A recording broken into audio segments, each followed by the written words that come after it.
araw na lang at pasukan na naman. May mga estudyanteng excited na magbalik eskwela. Pero may iba naman na tila tinatamad pa. Kung ang inyong anak ay isa sa kanila, ano-ano nga ba ang inyong pwedeng gawin para i-motivate sila na magbalik eskwela? Yan ang ituturo sa atin ng ating panauhin ngayong umaga. Hi! Good morning! Hello! Hello Pero may kasama ako. Nagbabalik din. Kilala niyo na siya, of course. Pero Good morning! Siya ulit. morning! Take a seat po. Si Mr. Amos Manlangit. Isa siyang educator, trainer, and college instructor. Yes. At well, alam niyo na kung ano pag-usapan natin dahil sa VTR kanina. Paano nga ba mamomotivate yung mga bata na magbalik eskwela? Lalo na ilang weeks na lamang at balik eskwela na mga ito. But before that, kasi kanina sinabi sa VTR na merong mga estudyante na kaya naman nilang pumasok at actually excited. But there are also some students na tinatamad. So what were the factors na may mga estudyante na parang tila tinatamad pang bumalik sa eskwela? Yes, Monica. Actually, kadalasan yan nga ang na-encounter natin. Actually, hindi lang sa mga estudyante o sa mga bata, pati tayo. After a vacation, no? After a long weekend, merong ganong feeling na parang, bakit parang hindi ako ganon ka, yung drive ko, hindi ganon kalakas para bumalik, after a vacation. Well, it's natural, it's typical. Parents don't need to worry if nangyayari yun sa kanilang mga anak. Actually, if we will understand the idea or concept of motivation, of how we can motivate children and ano yung mga factors ito, then mas madali nating ma-address itong apparently na nahihirapan silang bumalik sa school. Okay. Now, let's talk about yung mga tamang paraan para ma-motivate nga ang mga bata na magbalik eskwela. Kasi I'm sure lahat ng mga magulang dito, to si Angel, in fact, kasama niya si Mio, sabi niya, naku, baka pagbalik eskwela na, baka ma-miss ni Mio yung pagsama niya dito and mahirapan bumalik sa eskwela. So, ano ba yung tamang paraan to convince them to go back to school? Yes, that's right. So, usually kasi, in order for you to motivate someone or children, may dalawang klase ng motivation factors na titignan natin. One of them, yung sa bata, especially yung incentive system or yung behavioral approach, no? Na may rewards, system, yes. May rewards kapag sila ay gumising ng maaga o pag sila ay nagstay sa school ng paying attention ng matagal-tagal na panahon, then that is good. Other thing is yung tinatawag na bonding approach siguro, like yung pag pinaprocess, like before we start school, mag-date na siguro kayo nung kid, no? Sabihin yun sa anak nyo, ito na yung mangyayari. Medyo hindi na tayo pwedeng matulog ng late, no? Kailangan medyo maaga-aga tayong gigising, we'll make ligo this time, gano'n. Basically, these are what we call extrinsic factors. Extrinsic? Yes, so extrinsic factors are things which we can modify in the environment in order to motivate them or our children and people in general. Let's say sa home, no? Yung ganong klaseng reward system. At the same time, siguro yung pagkakaroon ng mako-communicate yung expectations dun sa bata na ito ang expected ko sa'yo pagdating na pasok ka na, at least mas clear dun sa kids, mas ma-motivate siya. Di ba sabi nila, it's interesting kasi you mentioned already yung pagtulog, no? Kasi syempre during summer vacation, they are allowed to sleep late, a little late, diba? Later than the usual. At sabi nga nila, pag alam mo na mga 2 weeks before the class would start, sabihan mo na daw, i-practice mo na yung anak mo para ma-develop ulit yung body clock niya. That's right. To wake up in certain time of the day para sa school. So what you do is, you sleep with him or with your daughter or with your son, samahan mo sila matulog para alam nila na at this time of the day, you have to sleep na. I agree. Yeah, that is what we can do to modify the environment of the child in order to prepare him or her to go back to school.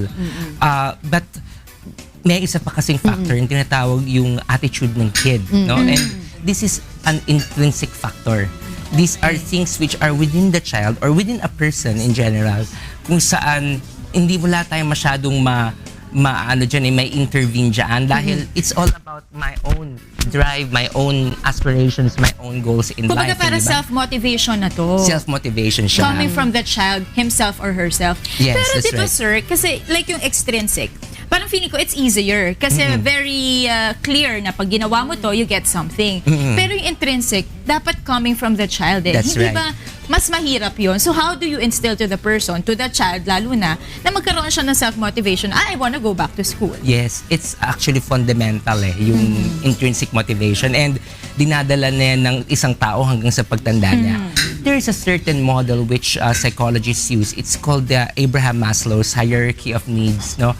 Kung saan pinapakita nun at a certain point in life kung ano yung nagiging mga needs ng isang tao. That starts from yung physiological, and then security and safety, and then love and belongingness, self-esteem, and self-actualization, which is the highest. Now, if a person is able to understand this concept na meron pala siyang mga i-reach dapat sa kanyang buhay through Responsibilities. through this model, na validate ng model na to, then mas madali para sa tao na makita yung kanyang sariling vision. Now, syempre sa bata, medyo malalim pa yan, no? Yes. Pero yung pagtulong sa bata na mai-improve yung kanyang attitude towards stressors at school and at home, and towards yung mga gagawin niya na hindi niya masyado pang like o gusto. Sir Amos, na-mention niyo po kanina yung actualization. Yes. At this stage kasi, di ba malapit ng mag-June, ano? Yes. So marami dyan naka-enroll na. Is it advisable that we actually parang sit down with the kids and start browsing their books para medyo primed na sila? Yeah, that's right. It's called talaga yan. That's a Priming. preparatory activity. Okay. Oo. At the same time, hindi lang yun kasi it's also an opportunity to process the child na tanungin, ano ba yung nasa isip niya? Ano kaya yung mga feelings na towards the start of school? Baka naman mamaya merong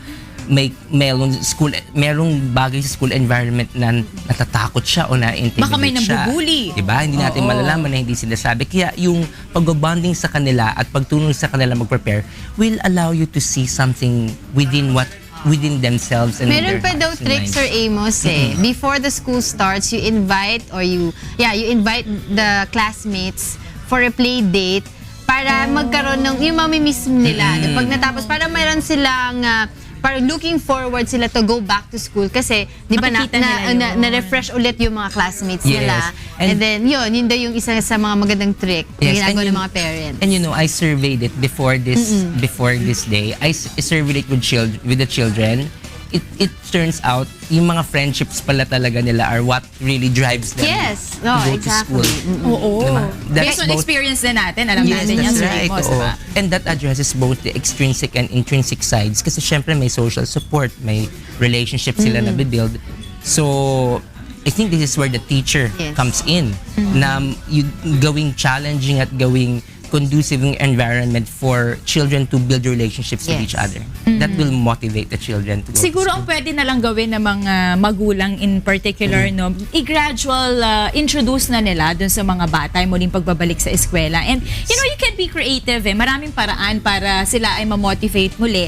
Ang importante lamang ay yun nga, i-gradual lamang yung introduction sa kanila para hindi sila mabigla, Yes, diba? that's right. Sir Amos, last few words po para sa mga magulang na merong mga chikiting na magbabalik eskwela na po this coming June. Yes. Kaya wag po kayong mag-alala. Mga parents, wag kayong mag-alala. Teachers, wag kayong mag-alala kung ang mga bata din ay hindi masyadong participative at the first few days, no?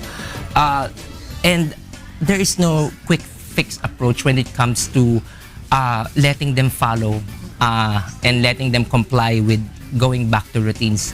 If we have a knowledge and can address the motivation factors, then I think that will not just help the children in terms of complying or following to directions, but also in developing themselves as they grow. So, sana ganun kung ganun ang ating magiging perspective, then it will be more fundamental. Very well said. At dahil very much. dyan, maraming salamat po, Maraming Mr. salamat din. Amos Thanks for having me here again. Oo, marami po natutunan si Angel. Ma-apply po niya yan. Thank you so much. Thank you, sir. Okay, thank you very much.